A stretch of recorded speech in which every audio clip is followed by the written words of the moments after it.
If you ever thought that only the poor are hungry, only the poor suffer, then perhaps you were mistaken. Ask thousands of middle-class people in America in 2025, and they will tell you what reality is. Yeah, I can do whatever I want, but how am I going to do whatever I want if all my money is going to bills? Never in my lifetime did I ever think that we would be in this situation. This is America. The middle class, once considered the pillar that kept America stable, is now at risk of fracturing. Not because they are lazy, not because they don't try, but because the cost of living has skyrocketed. Food prices keep rising and incomes remain stagnant or worse, disappear after a layoff notice. Today we will explore 5 U.S. cities where the middle class is at risk of collapse due to inflation, job losses, and the unspoken fears about the future. Real stories, telling numbers, and a picture of America changing in an unwanted way. This video is made for the purpose of exploration and analysis based on public data sources and the press. All content is informational and does not attack any individual or organization. And now let's start with the first city. Have you ever driven for 30 minutes under the blazing sun, sweat streaming down, just to buy a carton of eggs? But when you arrive, look at the empty shelves and then realize, oh, it turns out many others are as hungry as I am. Welcome to Phoenix, where the shelves are emptier than a college student's fridge at the end of the month. Each shopping trip for the locals resembles a prehistoric hunt, just to find a pack of detergent, a bag of rice, or even a potato. What has caused Phoenix, a city once chosen by thousands of families as a place to start over due to affordable housing, low costs, and a dry climate, to now be one of the places where the middle class is quietly falling apart day by day? Everything is going up. Everything around us. It's just no matter what, between eggs, gasoline, all these things. And we get a cost of living at 1%. Look at the numbers on the bill each month. That is the most accurate and clear answer for you. In just 3 years, rental prices in Phoenix have increased by more than 40%. A 2-bedroom apartment in the suburbs now costs nearly $1,800 a month. And with that number, the dream of owning a home of one's own is even further out of reach. The average house price has surpassed $430,000, an unimaginable figure for salaried workers. Donna Dennis and her husband have an income of over $100,000 per year. But with that amount, they still cannot afford the expensive lifestyle they currently have. They searched everywhere, but still couldn't afford to rent a 2-bedroom apartment in the places they wanted to live. Donna Dennis shared, I was seeing things on the market for like $4,500.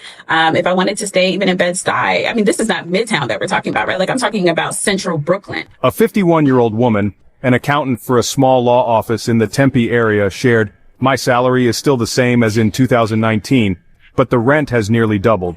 Food is extremely expensive. There are times when I have to use my credit card just to buy groceries for the week. She doesn't have a new car, doesn't buy luxury items, doesn't travel, but still always feels suffocated by money. Many residents in Phoenix seem to be playing the payment rotation game. Today paying the electricity bill, tomorrow the internet bill, and food expenses will be settled next week. But that's not the only challenge they face.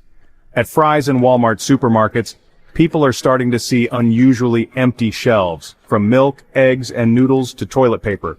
Retail chains explain that the supply chain is congested, especially with goods coming from California and the West Coast ports. But for the people, the reason no longer matters. They only know that today there is nothing to buy, and if there is something tomorrow, they might not have enough money to buy it. It seems that panic buying has returned. This time it's not as rampant as during COVID, but it's very real. Frozen items, canned foods, and medical necessities like cold medicine and vitamins frequently sell out on weekends. Many middle-class people have started stockpiling not out of fear, but because they have become too accustomed to not being able to trust tomorrow. Many people jokingly say that the wealth gap is so pronounced that you can see it through the car window. On one side is a fancy supermarket with parking spots for Teslas, and on the other side is a mobile home park cramped with families who once dreamed of starting over. The problem in Phoenix is not losing everything, but losing gradually. Losing stability, losing the feeling of I still have control over my life, and losing even the belief that hard work is enough to live decently. It's hard to believe that a city once seen as a symbol of new opportunities is now becoming a prime example of the quiet collapse of the American middle class. And if you think only Phoenix is facing this situation, hold on to your seat because this list is just beginning. Can you guess which city is next? Leave a comment below and keep following because who knows, it might be the place you thought you would settle down for good. Chicago was once famous for its cold winds, but now what is making the residents shiver even more is not the wind but the bills. Electricity bills, gas bills, grocery bills, everything seems to be participating in a mountain climbing competition, and sadly the salary is still stuck at the foot of the hill. Chicago, one of the iconic cities of industrial America, is at risk of experiencing an economic recession as everything becomes more expensive, scarce, and unfamiliar each day. In the past 2 years, a number of major supermarkets like Walmart, Aldi, and Save-A-Lot have closed in working-class areas like Southside and Westside. People now have to travel 5 to 10 miles to find places with fresh vegetables, milk, or reasonably priced food. For many middle-class people without cars, this means irregular eating, poor nutrition, and uncontrolled spending. An HVAC maintenance worker at a public school said bitterly, "I'm not out partying, I just want to go to the supermarket 10 minutes from my house to buy some vegetables and milk." Now that place is closed, and the nearest one charges an extra $50 for gas each month. If you think that the cold winter with thick snow is a challenge for any outdoor worker, so right now, take a look at the scene where people are jostling in the discount store, trying to grab every packet of instant noodles and carton of milk as if they were filming an episode of Survivor Supermarket Edition. Is there anyone still confident enough to say that the middle class is doing fine in Chicago? Many middle-class families now have to split their dinners in half, divide their medication costs by 3, and share their worries fourfold each day. The sight of empty shelves has become familiar, not because they are out of stock, but because everyone is rushing to buy before prices go up next week. A can of tomatoes now costs as much as a fancy coffee did last year. Who would have thought that one fine day you'd have to choose between gas and a bottle of ketchup? It's not just the supermarkets. Fixed costs like gas, electricity, water, and home insurance are all rising, while salaries remain almost stagnant. A typical middle-class family with 2 small children is currently spending over $3,000 a month just to maintain a barely enough standard of living. Not to mention credit card debt, medical expenses, and tuition fees. The sense of unease and anxiety seems to be enveloping once stable neighborhoods. Those who once believed they were not poor are now considering applying for food assistance. And when goods are scarce, people don't choose to stockpile out of fear, but because life experience teaches them that if they don't buy today, it might be too late tomorrow. Chicago used to be a city of hard-working laborers, of those who woke up at 5 a.m. to earn a decent living. But now, even if you work 2 or 3 jobs, there is still a risk of not making it to the end of the month. All of this is creating Before we continue, I want to emphasize that this video is made for exploration and analysis purposes, based on publicly available data and press sources. All content is informational and does not attack any individual or organization. Thank you. And let's continue to the third city, where the tech industry has declined, leading to a wave of job losses, absurd housing prices, and families that were once well off, now struggling to get by, right in the heart of the city of Seattle, the city of coffee, technology, and even thick stacks of bills. But right now, if you're still thinking of Seattle as a peaceful place, you should check out the mailboxes of Seattle residents. Spoiler alert. It's all price increase notifications. Electric bill increase, gas also up, food prices skyrocketing like a Tesla speeding on the highway. A basic grocery bag just consisting of bread, milk, eggs, and greens can now swallow $80 from your wallet as easily as drinking a strong espresso at Pike Place Market. Clearly something is wrong, but no one can explain it fully and clearly. Seattle was once dubbed the city of the future, a hub of innovation, a symbol of prosperity. But why is it now a place where the middle class is losing their sense of control over their own lives? Recently, tech companies like Amazon, Microsoft, and Google, which are headquartered in or around Seattle, have cut tens of thousands of employees since the end of 2024. Not only software engineers, but also the support staff, receptionists, logistics, security, mid-level IT employees who belong to the technical middle class previously lived quite well thanks to stable salaries and basic benefits. A man who used to be the building manager for a tech office in Bellevue shared, "I don't do software, but I keep the building running. When the company laid off employees, I was also let go. Since then, I still haven't found a long-term job." His wife, who works in the private healthcare sector, has also had her hours cut, and their eldest daughter is postponing college because they can't afford it. Seattle is no longer easy to live in for the middle class. The rent for a 1-bedroom apartment in the city has now exceeded $2,300 per month, while a dozen eggs can cost up to $8 to $9, and gas averages nearly $6 per gallon. For families that used to have two stable sources of income, now there is only one, or worse, nothing at all. But even if they have enough money, the people of Seattle might not be able to buy the things they need. Many people have reported that they have to go through 3 to 4 supermarkets to gather enough ingredients for a family meal. Eggs are here, toilet paper is there, and sometimes you have to wait for the meat shipment to arrive next week. It's ironic that in a high-tech city, buying food feels like playing a modern-day treasure hunt. Stores in residential areas like Rainier Valley, Northgate, and even the Capitol Hill area also report periodic shortages. Panic buying hasn't erupted on a large scale, but it is occurring in small, steady, and repetitive waves. As confidence in the supply chain and the future gradually fades, the division seems more pronounced than ever. While some upscale neighborhoods remain bustling with organic coffee shops and electric cars parked on the sidewalks, ordinary workers are struggling to juggle multiple jobs, working from early morning until late at night just to pay their monthly rent. Seattle, once promising a life of technology, civilization, and dreams, is now making the middle class wonder if they've tried their hardest and still can't make ends meet, what hope is left? When even those who were once considered safe are starting to feel the strain, this crisis is no longer just an issue for the poor, but for a nation that seems to be losing its way. And if you think Seattle has been tough, just wait until you see the next city. Once a tourist paradise, now an unstable land for thousands of middle-class families working in the service industry. Orlando, where the Disney dream begins, but also where the financial reality of the middle class is turning into a nightmare. If you think that dragons and wizards only live in fairy tales, then try sitting down and opening all the electricity, water, gas, and internet bills this month. The numbers are steadily increasing, far surpassing your salary, which has remained stagnant for a long time. The cost of living in Orlando is rising every week. The average rent has exceeded $2,000 per month, while gas is nearly $5.50 per gallon, and fresh food is scarce in low-income areas like Pine Hills or Alia Park. Middle-class families who used to dine out on weekends are now cutting back on everything except essential expenses and still find it insufficient. At supermarkets around the residential area, people are starting to see weekly shortages on the shelves. Some people drive 20 miles just to find a pack of baby diapers or a dozen eggs without price gouging. Items like cooking oil, milk, baby food, and canned goods often run out before the weekend.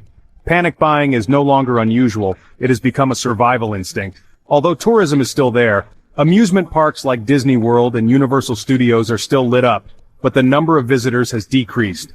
Spending has dropped, and the demand for short-term labor, which is the backbone of the local economy, has been sharply reduced since mid-2024. Hotels, restaurants, and resorts have quietly reduced working hours, switched to seasonal contracts, or simply haven't called back employees. A woman who used to work as a customer coordinator at a large resort shared, "They didn't fire me, they just reduced my shifts from 5 days to 2 days. No insurance, no reason, no apology." She had to sell her husband's old car to pay the rent, and still didn't know if they would be able to stay in the city next month. What is even more concerning is that many families who are middle class on paper with jobs and homes are actually relying on credit cards, personal loans, and the faint hope that everything will stabilize again. And if you are a middle-aged person who once dreamed of living a leisurely retirement in Florida, the bad news is that dream now comes with a small note. Only applicable if you win the lottery or have paid off all your debts. Orlando is no longer a fairyland for workers. It is becoming a beautiful stage for tourists. But behind the scenes, thousands of locals are struggling with worries about food, clothing, and money.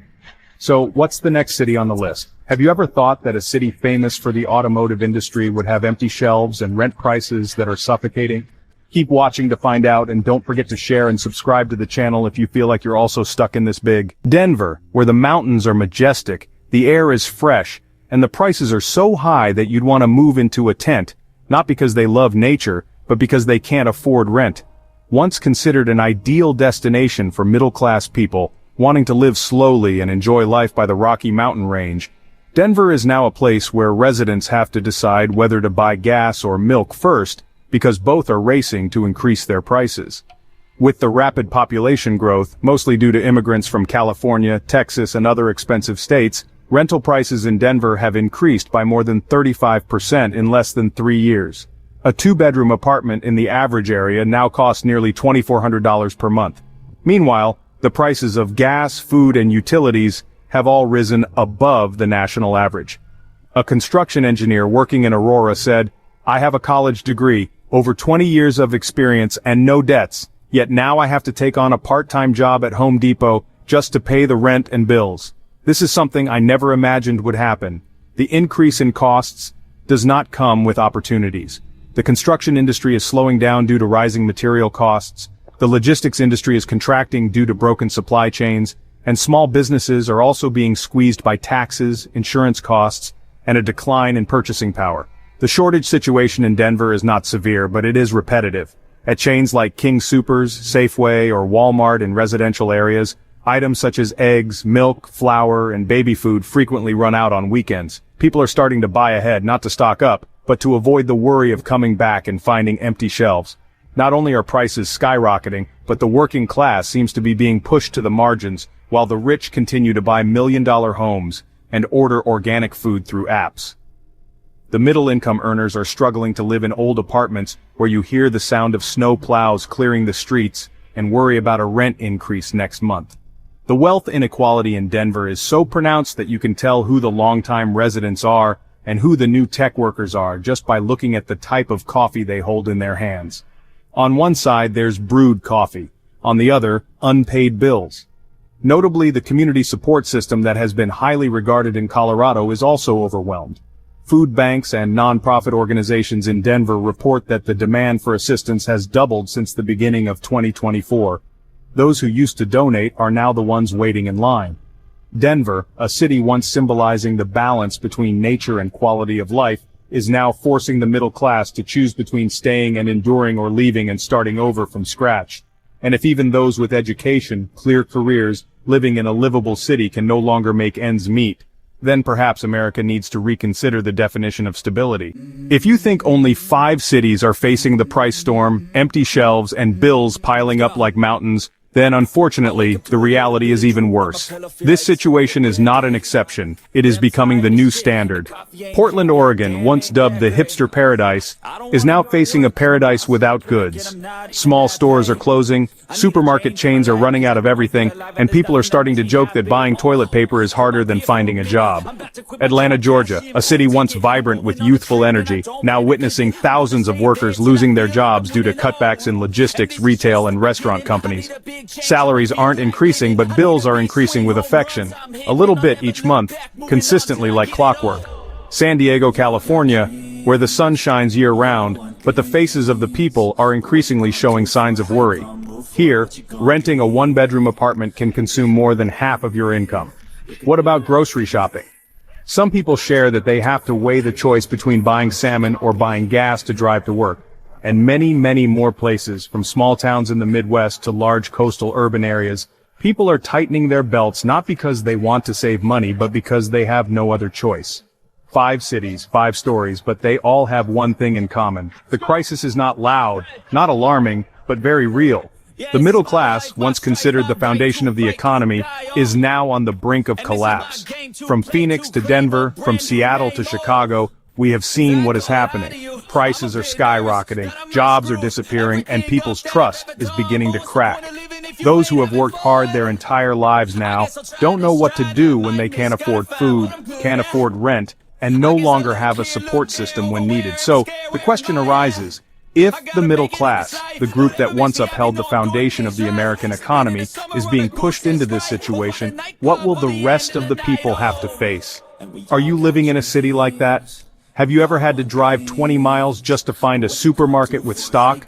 Or are you trying to juggle between electricity bills, rent, and an increasingly empty fridge? Please share your story in the comments section because who knows, your voice might be the wake-up call that America needs to hear.